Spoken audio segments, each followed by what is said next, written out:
Hello, எல்லாத்துக்கும் ஒரு good morning. பாருங்கள், இப்போல்லாம் நைட்டு விலைக்கு கிளவுறதே இல்லைங்க. பாருங்கள், இப்போ காலையில் எழுந்துச்சு இதெல்லாம் விலை கிளவியாச்சு. எல்லாம் பொறுக்கி போட்டிருந்தேன். இன்னும் பாருங்க, இன்னும் பாதி கிடக்குது. பார்த்திங்கன்னா பசங்களுக்கு டீ வச்சு கொடுத்துட்டு இப்போ எனக்கு காப்பி வச்சிட்ருக்கிறேன்.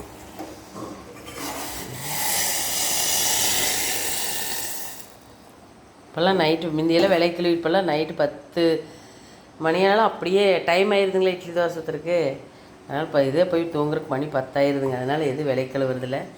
பசங்களுக்கு டீ வச்சு கொடுத்தது.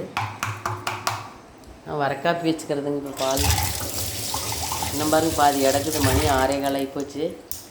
இன்னும் கோலம் போடலைங்க. வாசு தொழிச்சுட்டு வந்துட்டேன். இந்த வருஷம் சீம்பார் அப்சியும் பேரன் எப்படிக்கு வந்துருக்குறாங்க. டிராக்டரு உழவு ஓட்ட போகலாங்கன்னு எங்கள் தோட்டம் இன்றைக்கி ஓட்டுறாங்க. நேற்று ஓட்டினாங்க, இன்றைக்கி பாதி இருக்குது. சொல்லங்காட்டி இப்போ எந்திரிச்சு வந்து வா உழவு ஓட்ட போகலாம். ரொட்டா வெட்டுற மாட்டுக்கு போகிறியா? சளி பாருங்க. நேற்று பிடிச்சி வருஷக்குட்டிக்கு ஃபீவருங்க. குட்டி நாட்டுக்கு எந்திரிச்சிட்டு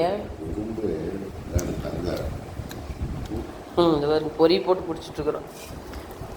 கடலை பூந்தியும் இல்லை, இங்கே கடலை போட்டு விநாயகர் கோயில் ஒரி. வாங்க காப்பி குடிக்கலாம்.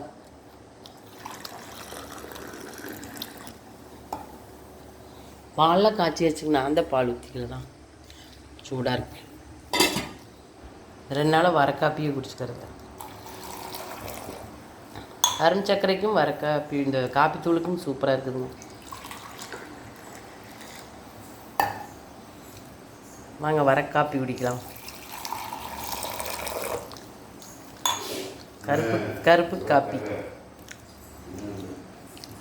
அபியும் எந்திரிச்சு வந்துச்சு சமைக்கிறேன்.